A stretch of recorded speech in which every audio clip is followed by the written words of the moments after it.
Bi ye sibiri ye utukalo tile 8 san 2026 Mali kɔnɔ Mali kɔkan aw minnu b'a aw sɔgɔlen don an na sanga na waati bɛɛ lajɛlen aw bisimila Mali kunnafoni bɔlɔlɔsira don kibaru ale kɛnɛ kan.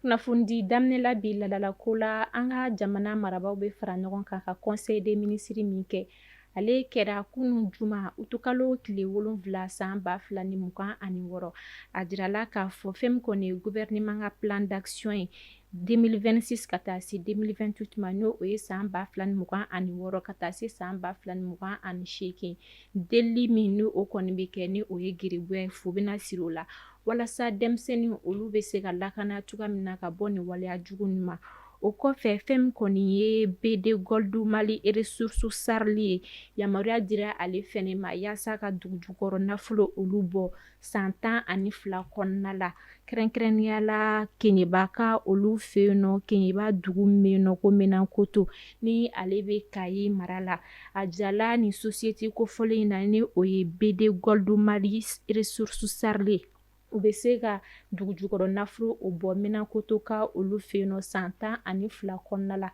ka sɔrɔ u ma dankari kɛ sanu bɔ ale sariya la.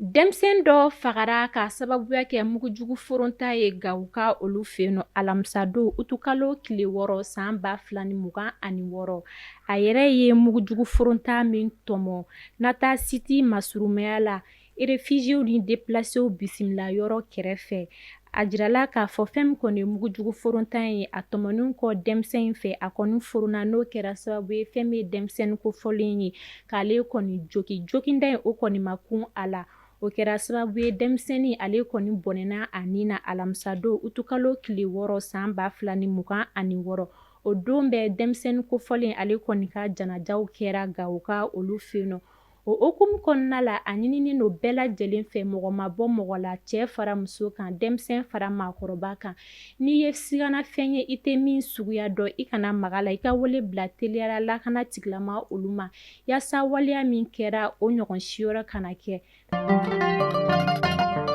Tan laban ɲɔgɔn dan minnu bɛ kɛ an ka jamana kɔnɔna la kalanko bunankun kan kunun jumadon utukalo tile 7 san 2026 fɛn min kɔni examen professionnel ye olu jaabiw bɔra an ka jamana fantan ani 4 bɛɛ lajɛlen fɛ kɛrɛnkɛrɛnnenya la brevet de technicien BT1 ani BT2 fo ka taa se certificat d'aptitude professionnelle ma ni an ko ma ko CAP a jirala k'a fɔ 100 o 100 la BT1 maa 34 buruburu 83 olu de pasera ka kɛɲɛ ni BT2 ye 100 o 100 maa 70 buruburu 41 olu de examen sɔrɔ fɛn min kɔni ye certificat d'aptitude professionnelle ni an ko ma ko CAP 100 o 100 maa 61 buruburu 78 olu de ye CAP o sɔrɔ an bɛ dugawu kɛ minnu kɔni ma examen sɔrɔ ala ka san wɛrɛ ta don u garisɛgɛ la maa minnu fɛnɛ pasera ala ka kalan tɔ ko nɔgɔya ani ka tila ka foli kɛrɛnkɛrɛnnen kɛ ka ɲɛsin école karamɔgɔ olu ma u ka cɛsiri n'u ka wulikajɔ la kalanko bunankun ale ta fan fɛ. An bɛ taga Mayinaka olu fɛ yen nɔ an bɛ don min na i ko bi fɛn min kɔni ye Mayina sigi o gɛlɛyalen don kosɛbɛ Mayinaka olu ka fɔ la u y'a jira k'a fɔ fɛn min ye cɛncɛn fo ka taa se n'an jala ma ni o ye sogo ani jɛgɛ ye an bɛ don min na i ko bi o sɔngɔ kɔni gɛlɛyalen don kosɛbɛ a jirala k'a fɔ sogo koloma min ni ale kɔni tun bɛ feere 500 an bɛ don min na i ko bi o b'a la ka feere 600 Mayinaka olu fɛ yen nɔ fɛn min kɔni ye sogobu ye ni ale kɔni tun bɛ feere 550 an bɛ don min na i ko bi o sɔngɔ kɔni b'a la ka feere Mayinaka olu fɛ yen nɔ 700 ka sanga ni jɛgɛ ye ale kɔni kilo kelen dɛrɛmɛ 100 o faralo o kan fɛn min ye cɛncɛn ye o camion ɲɛ kelen min kɔni tun bɛ feere sefa wari 10,000 an bɛ don min na i ko bi o sɔngɔ kɔni yɛlɛla ka taa sefa wari 12,000 la nin waleya in kɔni kelen n'o gɛlɛyaba ye Mayinaka olu fɛ yen an bɛ don min na i ko bi. Jɛkulu min ni a ɲɛsilen don adamadenya jo lafasali ma ni o ye Organisation de défense des droits de l'homme Human Rights Watch bɛ wele bila Mali faamaw ma kunnafonidila Cheikhana Tahiru ka ko la ni ale ye journal du 22 septembre directeur de publication ɲɛmaa ye min na Human Rights Watch b'a jira k'a fɔ fɛn min kɔni ye jalakili min ye ni o kɔni tara ka ɲɛsin Cheikhana Tahiru ma ko o jalakili bɔ a ma min na Human Rights Watch y'a jira k'a fɔ ko mɔgɔ man kan tɛ ka minɛ ka bila kaso la k'a sababuya kɛ ko a ye hakilinata fɔ o hukumu kɔnɔna la Human Rights Watch bɛ laɲini kɛ ko sariya min talen don cybercriminalité la kunnafonidilaw tɔgɔ la u ko o lajɛ min na nin kunnafoniya in kɔni bɔra utukalo tile 5 san 2026 Human Rights ye lase min kɛ. An taa yorosokaw fɛ yen nɔ kɛnɛya tigilamaw kɛlen don ka boloci belebeleba boloda yaasa ka denmisɛnnin olu kisi ka bɔ banajugu tɔɔrɔ ma kɛrɛnkɛrɛnnenya la denmisɛnnin minnu bɛ yen nɔ n'o olu ka bolociw ma kɛ fo ka taa se minnu ka bolociw kɔni ma dafa min na yoroso kɛnɛya tigilamaw kɔni ye lase kɛ utukalo tile 6 san 2026 boloci belebeleba bɛ yen o bɛna boloda yaasa banajugu dɔw bɛ yen nɔ denmisɛnw bɛ se ka kisi ka bɔ o ma cogoya min na kɛrɛnkɛrɛnnenya la rougeole ni o ye ɲɔni tuberculose ni o ye sɔgɔsɔgɔnijɛ ye fo ka taa se poliomyélite ma walasa fɛn min ye nin denmisɛnnin kofɔlen ninnu u bɛ se ka kisi ni banajugu ninnu tɔɔrɔ ma don n'a nata olu la. Walasa ka maanifinw ka nafolo lakana Yirimajɔ commissaire de police principal Modibo Ka Jara ka fara commissaire de police Mamadi Ka Ɲagate kan olu ka wulikajɔ kɛra sababu ye ni ka tɛgɛ da suyɛnikɛla ni ɲɛnaminimafɛn feerebaga maa 8 kan ani ka tila ka moto 8 minɛni maa kofɔlen ninnu na kunnafoniya y'a jira k'a fɔ maa fɔlɔ ni ale si kɔni bɛ san 17 la ko o tɛ ale minɛni kɛra sababu ye fɛn kɔni ye bolimafɛn 5 ko o minɛ o la ni o ye moto ye ka fara saki 2 kan min kɔnɔna kɔni kun falen don moto fasadiw la fo ka taa se clé minnu bɛ kɛ ka moto ale kɔni démonter a jirala k'a fɔ ni maa kofɔlen ninnu kɔni si b'a ta san 15 fo ka taa se san 31 ma Yirimajɔ commissaire de police ka wulikajɔ kɛra sababu ye ka tɛgɛda ni maa kofɔlen ninnu bɛɛ lajɛlen kan moto 8 ninnu na maa 3 bɛ yen nɔ olu ka moto kɔni seginna ma ka d'a kan o maa kofɔlen ninnu kɔni sɛbɛnfura yira min na a bɛ jira k'a fɔ o sɛbɛnfura ninnu jɛlen don kosɛbɛ k'a jira k'a fɔ moto kɔfɔlen ninnu olu ta ye an bɛ don min na i ko bi ni maa 8 kofɔlen ninnu bɛɛ lajɛlen bɛ kiiri tigilama olu ka bolo kan sɛgɛsɛgɛliw olu bɛ sen na yaasa ka tɛgɛda u jɛɲɔgɔn olu fɛnɛ kan.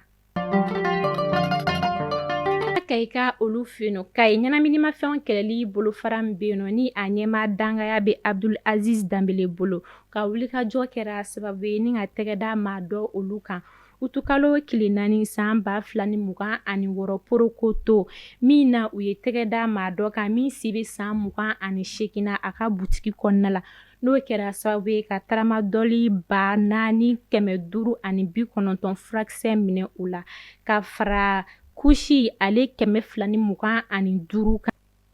ka fara irizila pake 4 kan ale ni fura minnu bɛ yen minnu kɔni ma yamaruya o kilo 3 n'a a kunkanfɛn k'o minɛ ka fara balansi dɔ kan ale ni ciseau paire 4 fo ka taa se nafolo dɔ ma min kɔni musaka bɛ taa i jɔ sefa wari 50,000 na o dugusɛjɛ utukalo tile 5 san 2026 Masakama wulikajɔ kɛra sababu ye ni kɔni ka tɛgɛda cɛ dɔ kan min si bɛ san 34 na n'o kɛra sababu ye ka tɛgɛda ka ɲɛnaminimafɛn min bɛ yen nɔ ko tramadɔli o 7560 ka tɛgɛda o kan ka fara jazepam 287 kan fo ka taa se mirage serpent chassé 27 ma ale ni sefa wari 18,000 a jirala k'a fɔ sajolaka olu fɛ yen nɔ fɛn min kɔni ye maa dɔ ye ale kɔni bolila min na o kɛra sababu ye ka tɛgɛda bolimafɛn dɔ kan ni o ye moto Apache